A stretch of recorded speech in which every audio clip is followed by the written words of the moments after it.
Hi, it's Catherine. This is my channel, and I wanted to talk to you a little bit about my upcoming UStream class on acrylic albums. For those of you that don't know, I have had a bi-weekly UStream show, or twice weekly UStream show, since I think August of 2008, maybe September, or 2009 rather. So almost a year, and I'm going to put the link to the channel on the screen so you can see it. And almost since the very beginning, I have gotten requests primarily from Jill, who's Mama Tuski on YouTube, and you guys probably all know her because she comments on everyone's videos. She's so sweet. But she wanted to see me do an acrylic album, and I finally am getting around to it 8 months later, or 9 months later, or whatever it was that she asked for it. So I did a blog post, and I'm going to link it on the screen so you know where to go and check it out, on supplies you might want to gather before the show starts on July 1st. That's going to be the first day of the series. So I'm just going to go over a few of the things that I have pulled together for the album so you know kind of what I'm going to be having handy and using.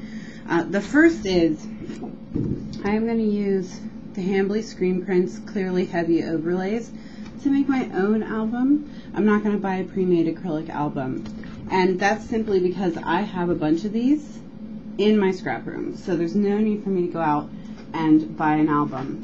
And one of the things that I have done is I have taken those and run them through my Big Shot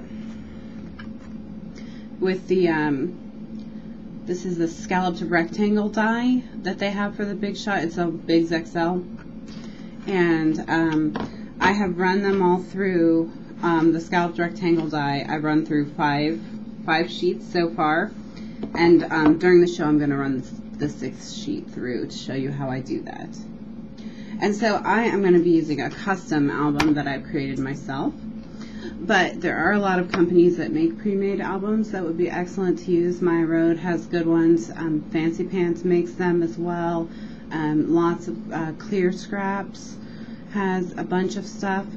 And if you want to make your own custom album and you can't find these, a company called Graphics makes a similar product, and also Clear Scraps makes a similar product. I'm going to use Hambly because Hambly is what I have, not because it's so much better or anything like that. And the next thing is you want to get some solvent inks.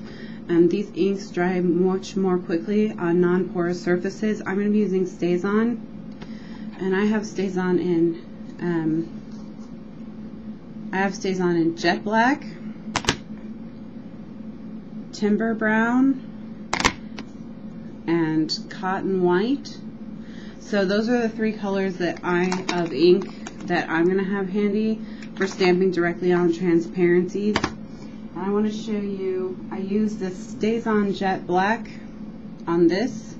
I took a piece of transparency and ran it through the Tim Holtz dye. This is the Ledger texture fade, and then I went over the ridges with the StazOn. It looks pretty neat, so you can use your Big Shot and things like that. In addition to solvent ink pads like the StazOn, you're also going to want to get a solvent ink marker, so you can do your journaling. I prefer the American Crafts Slick Writers. I have them in medium and fine in black, and they dry really quickly on transparencies and things like that, and so you don't have a lot of waiting around for journaling or ink to dry. If you don't have those, but you do have Sharpies, either Sharpie markers or Sharpie pens, these work pretty much just as well as the American Crafts pens. And if you don't have either of those, again, you don't really have to run out and buy a lot of stuff for this project, because other pens, just like a normal gel pen, they will dry on transparencies. It just takes a really, you have to wait and be patient and really let it dry. And I'm pretty impatient, as you all know, so that's why I like the solvent ink pens or the fast drying pens. You have printed transparencies like these. These are also a lot of fun to use in the clear albums. And the other thing is, if you have blank transparencies. They are great for these albums. You can cut them up and use them for journaling spots, stamp on them, all that sort of stuff. So those are good to have. The other thing you want to do is print your photos, and I printed mine pretty small. Most of my photos I printed around 2x3. I printed a couple bigger. These are 3x4, but mostly I'm going to be using 2x3 photos.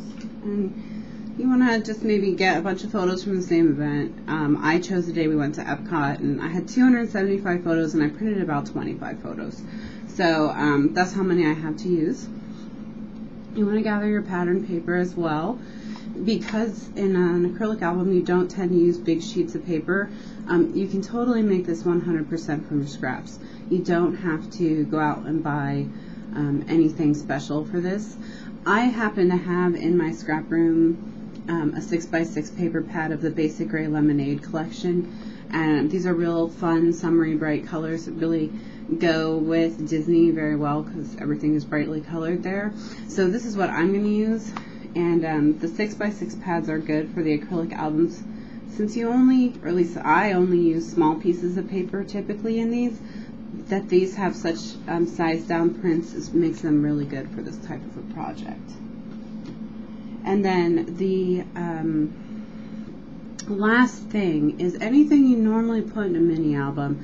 You know, if you like ribbon, if you like bling, if you like stamps, any of that kind of thing, if you like to paint in your mini albums, you can do most things in an acrylic album that you would do in your normal album. So gather all that kind of stuff together. Just get a big pile of fun stuff that you want to see all together and bring it to UStream on Thursday, July 1st, and we're going to get started with a really fun project. So I hope to see you there. Thanks. Bye.